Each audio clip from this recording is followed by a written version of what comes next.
Right, so in the first video, I already talked about position of the arms, right? So keyboard, right? So you want to basically be relaxed so that your arms could be like so, right? So most of the time, people don't use pens anymore.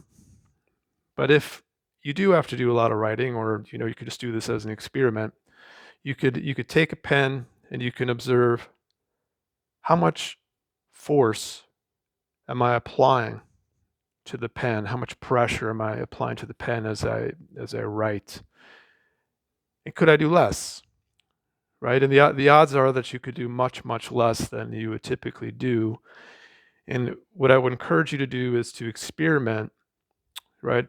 Doing less in terms of the work, the effort that you apply with your hands as you do some writing, right? It's the same thing with the keyboard too. I mean, sometimes people are just slamming on the keys, making lots of noise, or they're constantly pressing the space or the trackpad really hard with the thumb. And if this is what you're doing all day, trust me, your body is not designed to do this kind of repetitive work. So you'll develop issues with your tendons, and over time it could get pretty bad, right? So see if you can be softer, a little more intelligent as you use your hands for these basic things, right? So last thing is going to be, well, how can I make my arms just feel lighter without relying on an armrest or a keyboard or whatever? So you can take it back to what we just did in the prior video, right? So I've got my legs and my pelvis, right? So if I can use my legs and my pelvis,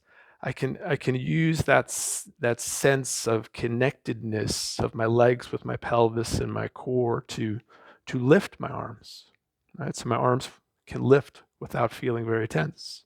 So I feel the energy comes up from the ground through my legs and through my core, and then I lift, right? If I just lift like this,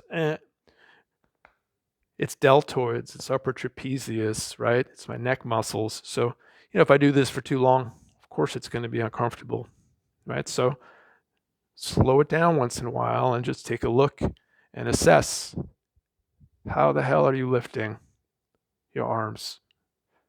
Could you be more graceful, right, as you lift your arms? And then it's like once your arms are up there, it's like you feel like your arms are more connected to everything that you're doing, and it's easier to manage, right? So find the ground, right? And practice finding it throughout the day.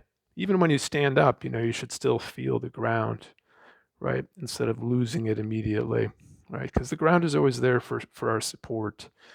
And the more attuned you become to feeling it and finding it and sensing how it can go through the body, the better off your life is going to be. Things will become easier.